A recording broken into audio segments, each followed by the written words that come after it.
Šis ir pirmais un galvenais bauslis, jo visi pārējie izriet no tā. Par to, kā dzīvot savu dzīvi saskaņā ar Dievu un viņa likumiem vislabāk zina baznīca.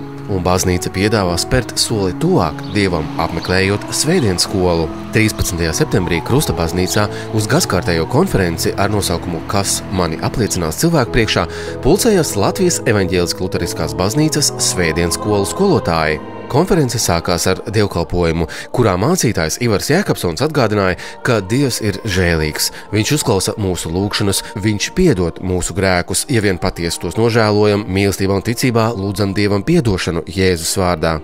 Katrs mēs esam īpaši, vienīgie, Dievam tīkami, katram mums dots savs uzdevums. Mācītājs atgādināja, ka katrs mēs esam grēcinieki, un mums Dieva žēlstība vajadzīga katrai dienai, katrai stundai. Dzīve bez Dieva nav pilnvērtīga, bet pareizi izprast lietas, kas saistīts ar baznīcu, var palīdzēt svētdienas skola. Viens no mērķiem arī svētdienas skolai, lai tā svētība, kura nav tik dabiska un parasta ģimenēm mājās, ka to var tādā labā, svētīgā baznīcas ģimenes vidē to nodot tālāk bērniem.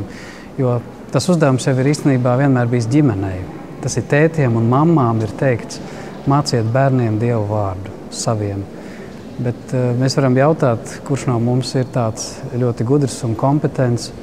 Tādēļ ir lietas, ko var iedot vecāki, bet ir lietas, ko viņi nevar iedot. Un no otras puses ir otrādi.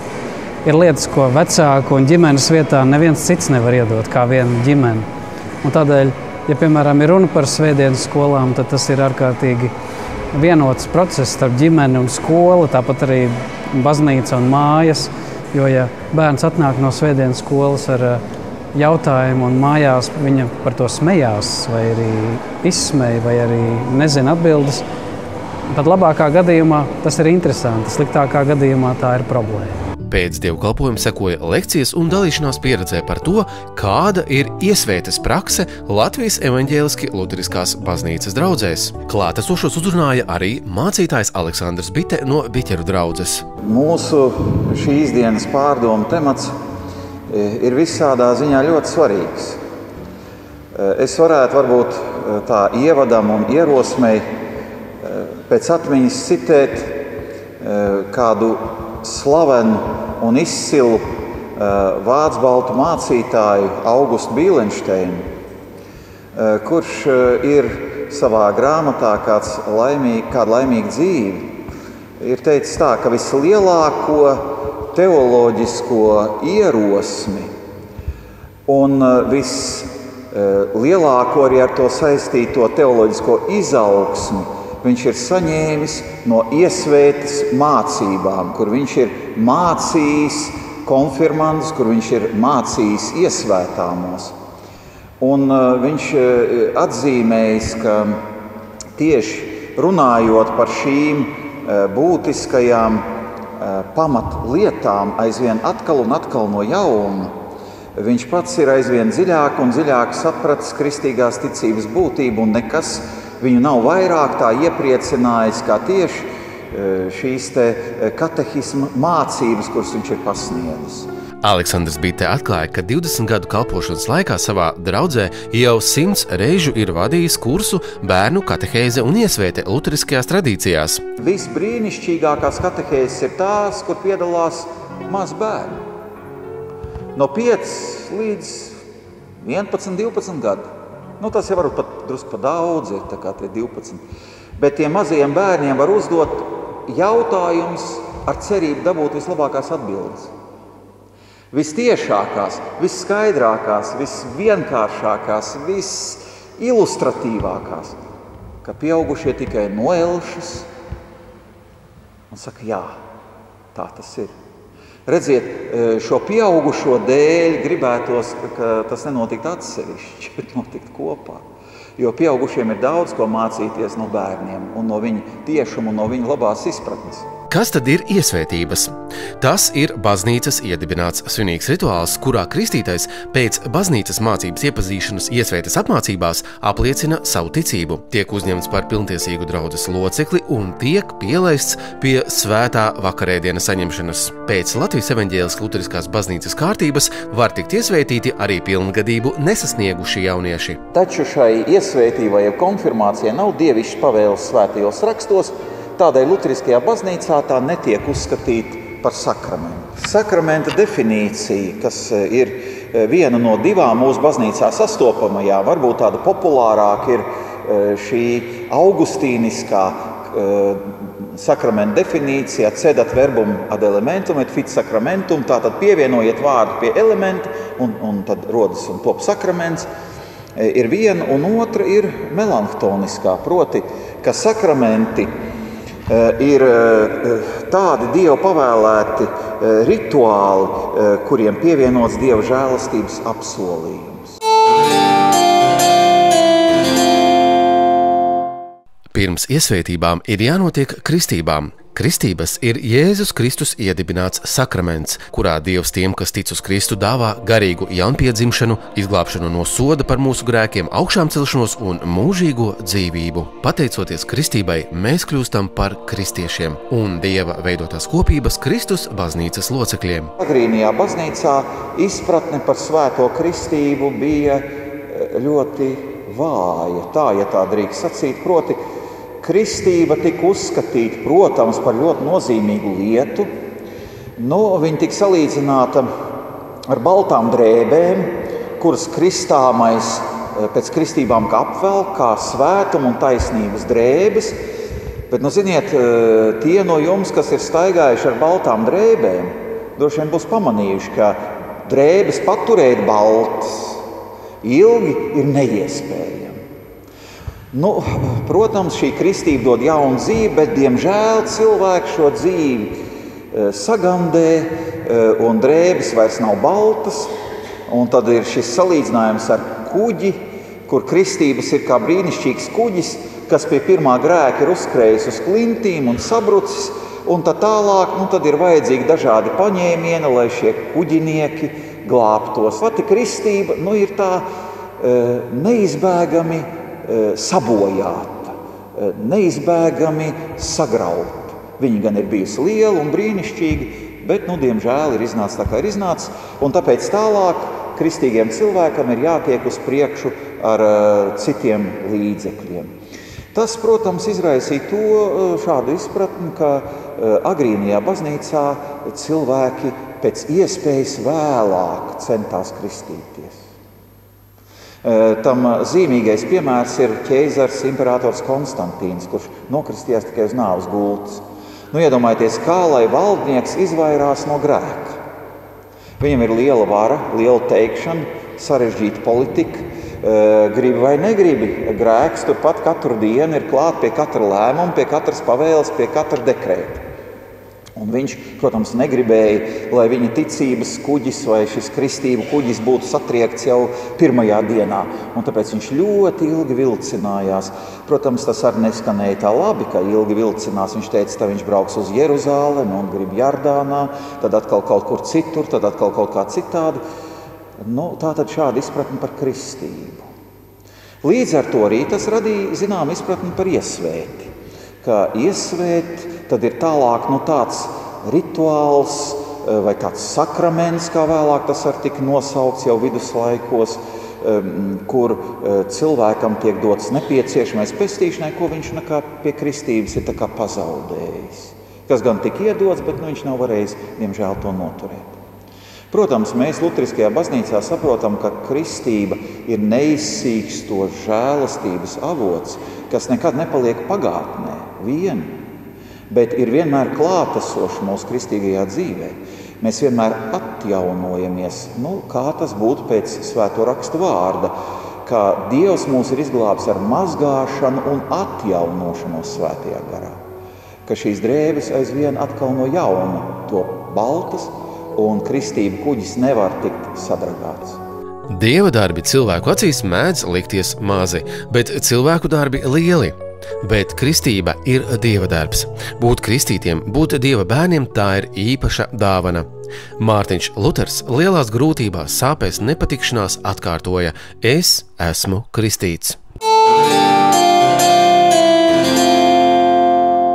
Tātad sākumā ir kristības, un pēc tam nepieciešams iziet iesvētības, par kurām dažādos laikos ir bijuši atšķirīgi priekšstati. Sākotnējā 16. gadsimta luterāņu izpratne par iesvētību bija tāda, ka 7 līdz 12 gadu vecumā pēc minimālas katehēzes bērni tika pielaisti pie pirmā svētā vakarēdiena, bet padziļināta katehisma mācīšana turpinājās visu mūžu caur katehismas prediķiem.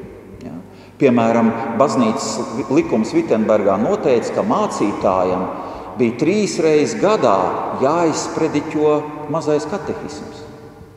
Un tad šie sprediķi nebija tādi kā parasti stundu vai pusotru, bet bija 4 un 5 stundas.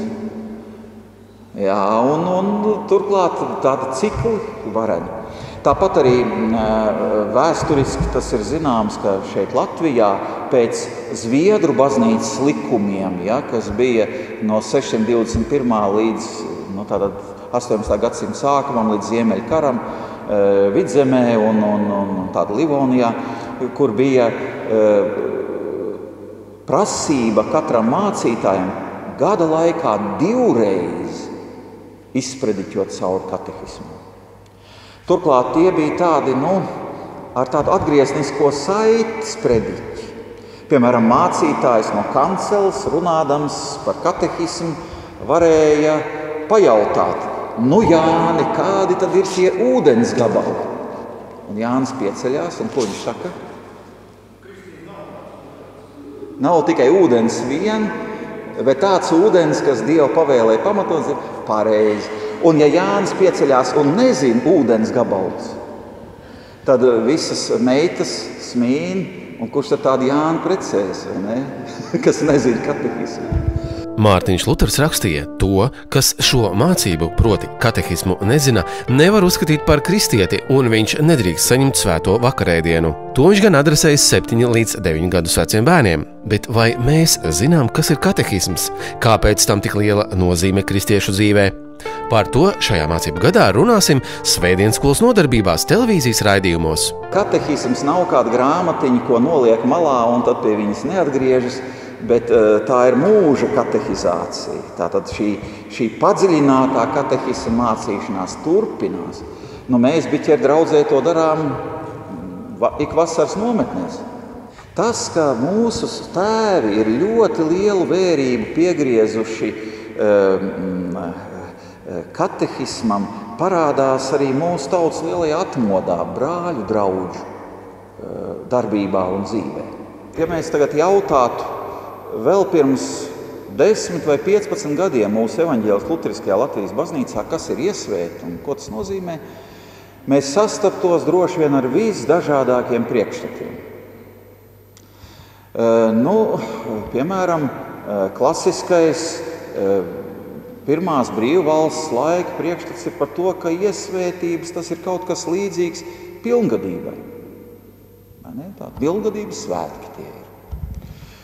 Tad ļoti populārs ir arī tāds priekšstats, ka, redziet, kad bērniņš tika nokristīts, viņš bija mazs zīdainīts, kurš neko nesaprat, un tad viņš jau nevar neapliecināt ticību, neko, tad krustvecāki un vecāki to dara viņa vietā, un tad, kad viņš izaug, tad viņš apstiprina, saka, jā, es pieņemu to, ko man toreiz, tad mīļie vecāki un krustvecāki, nesdam uz baznīcu, ir man vēlējuši vai sacījuši, uz ko viņi savu āmeni. Ja? Tātad ļoti dažādi šie priekšstati. Lai kāds arī būtu skatījums citos laikos, tam acīm redzot bija kāds būtisks iemesls. Tagad ir svarīgs cilvēku lēmuma pieņemšanas brīdis, kad tas saprot, ka viņam vai viņa bērnam ir vajadzīgs iziet iesvētības, un tālāk jau viss jāuztic Svētdienas skolu skolotājiem. Pirmām kārtām jau tas ir evaņģēlija pavēle, iet un sludiniet. Un neko jaunāk nevar izdomāt, kā tiešām iet un sludināt. Pirmais, kas bērniem jau no pašas bērnības, var teikt, no sākuma patīk, ir mazliet censties būt tā kā pirmajiem, izraisīt pozitīvu skaudību, lai ja skatās uz viņiem un apbrīno. Tas jau to ir vērts pieminēt, ka kristiešus daudzi apbrīno. Un daudzējādā ziņā kaut kā tāda pozitīva skaudība var izraisīt ap sevi, ar saviem darbiem, ar to, ko tu dari, kāds tu esi. Un lai par tevi brīnās. Un tu būsi tas, ka tu piepildīsi sevi ar garu, ar Dieva garu. Agri vai vēl par tevi brīnīsies. Kur tevī tāds miers rodas, kad apkārt notiek tā un šitā, ka tev skolā tā, tu smaidi. Varbūt tajā brīdī jautās, kāpēc tu esi tāds. Un tajā brīdī arī pašam gribēsies būt vēl pilnākam ar to visu. Mērķis tomēr ir būt svētiem. Un būt svētiem neizdosies bez savas draudzes, bez iesaistīšanās tajā visā klātienē. Pie pirmās iespējas tas tomēr jādara klātienē un jābūt klāt, jāaptausta, jāpasmaržo, jāpagaršo. Jā, mēs arī savā svētdienas skolā Trikātā mēs bērnus uzcienājam ar kakao vai ar sulu, un attiecīgi silts vai augstcērā cepumus viņi arī nobauda. Un pēc tam tad jau sēžamies arī pie praktiskām lietām.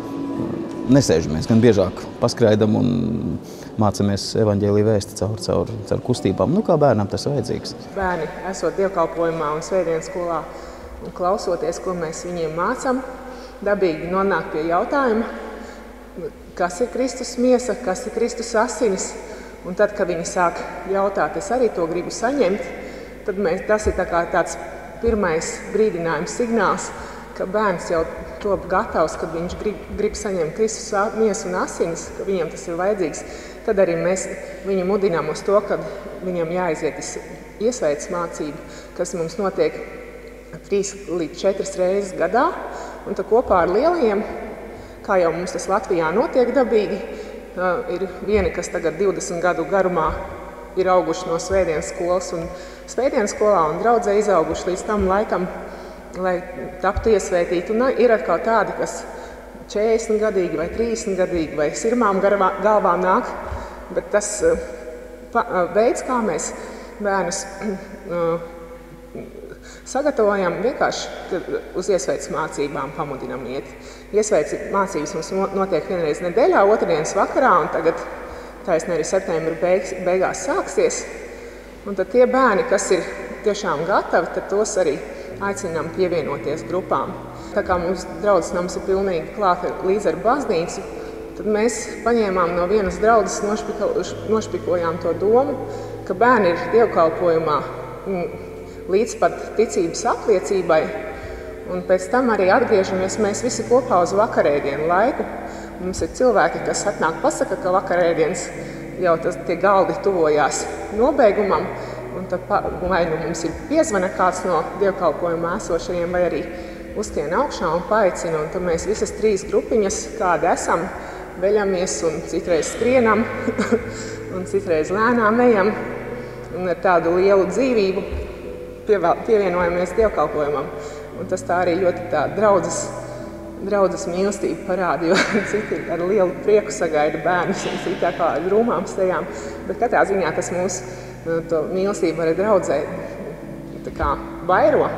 Bērni dievkalpojuma kārtībā. Man patīk tas, ka viņi ir dievkalpojumā klāt, tāpēc, ka viņi mācās līdz ar visu draudzi, gan grēkus nožēlot, gan ticību apliecināt, gan arī klausās, kas ir Kristus miesa un asinis. Un tad viņi tā organiski ir tajā draudzē iekšā, ka viņiem nav jāgaida kaut kāds posms, kad viņi dievkalpojumā drīkst piedalīties, ka viņi jau no mazām dienām kopā ar vecākiem redz, ko vecāki dara, redz, ko draudz dara, un viņi mācās organiski no tā dzīvā piemēra. Un bērniem citreiz arī tajā laikā rodās jautājumi, citi vienkārši klausās Kristus asinis, Kristus miesa, un tad viņi citreiz klausās, kāds bērniņš vecākiem prasa, kas tas ir, ko tev tur dod, kas tas tur ir. Un citreiz tā pamana, kad arī vecākam lāgi nav ko teikt, un tad vecākiem pašiem jāmeklē, vai jāiet pie mācītāja vēlreiz jāprasa, kas tad ir Kristus miesa un kas ir Kristus asinis. Katehēzē sāk iet bērni mums jau no 11, 12 gadu vecuma.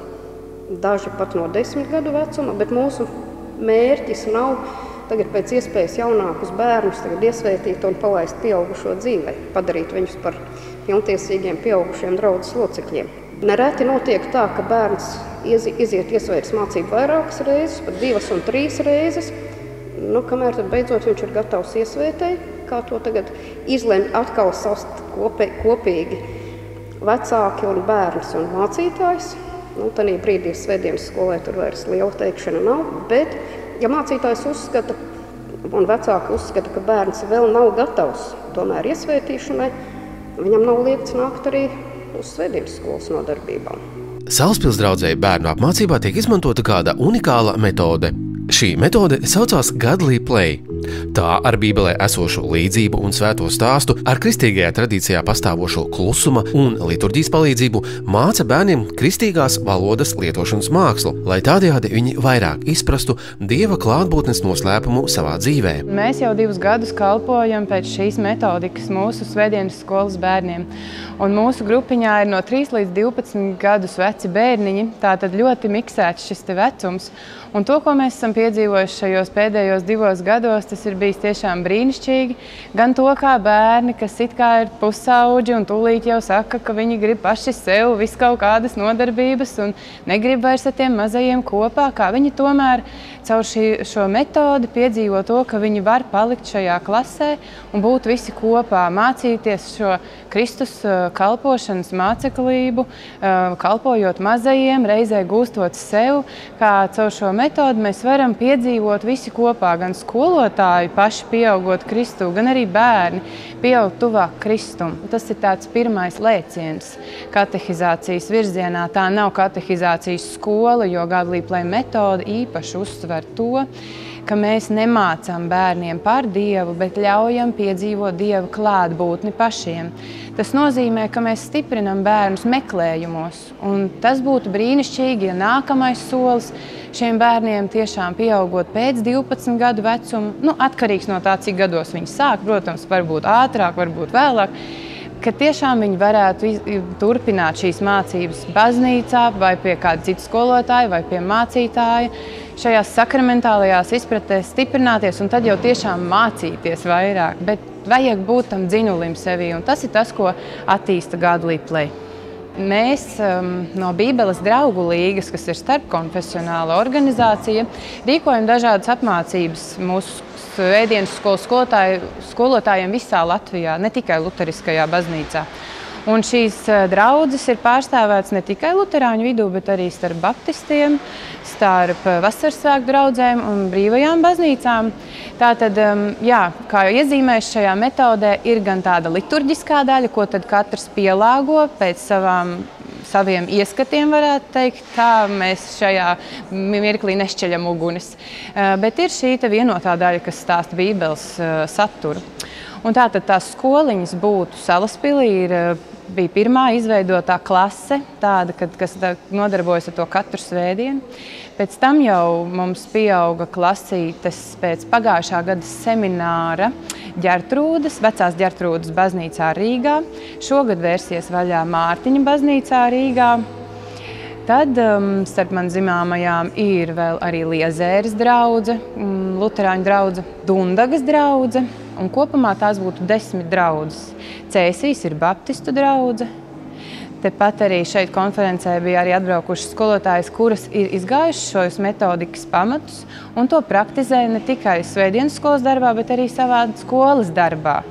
Tā, piemēram, mums ir brīnišķīgi skolotāju Kuldīgā, kas to šādu un tad izmanto savā ikdienas darbā un arī kalpojot kā evaņģēlisti. Pagājušajā mācību gadā Latvijā 136 evaņģēliski luteriskās draudzēs svētdienas skolas nodarbības apmeklēja 2750 bērni un jaunieši. Konferences laikā skolotāji apskatīja arī pašu sarūpētu izstādi metodiskos materiālus. Mēs mācāmies katehismu. Dažās draudzēs svētdienas skolas jau ir atsākušas darbību, taču lielākā daļa draudžu svētdienas skolas nodarbības sākas ar Pļaujas svētkiem, kad tiek svinēta arī skolotāja diena. 5. oktobrī arī televīzijas skatītāji tiek aicināti uz svētdienas skolu, raidījumu cikla Svētdienas skola lieliem un maziem pirmo nodarbību. Lai arī neklātienē uzrunāsim skatītājus, domāsim par lielām nozīmīgām lietām, par to, kas ir grēks, kādu un kāpēc jālūdz Dievs, runāsim par tematiem Es baznīcā, draudzē, ģimenē, Es un Jēzus, mēs esam draugi. Kopā mācīsimies labāko dzīves ceļu kopā ar Dievu, jo Bībelē psalmos mēs lasām: Svētīgs tas cilvēks, kas pie viņa tveras un uz viņu paļaujas. Ja runa par dvēseles lietām, daudz domā, ka dzīvē noderēs kaut kas, matemātika, latviešu valoda, kādas citas zinības, kāds amats, ja? Bet dvēseles gudrības noderēs vēl vairāk, un no kristiešu viedokļa tas ir noderēs dzīvē un arī mūžībā. Tas ir vēl svarīgāk.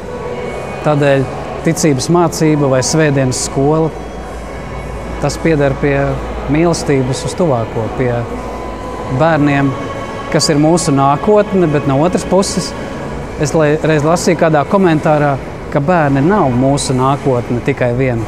Bērni ir mūsu tagadne. Viņi jau tagad ir šeit. Viņiem tagad mūs vajag.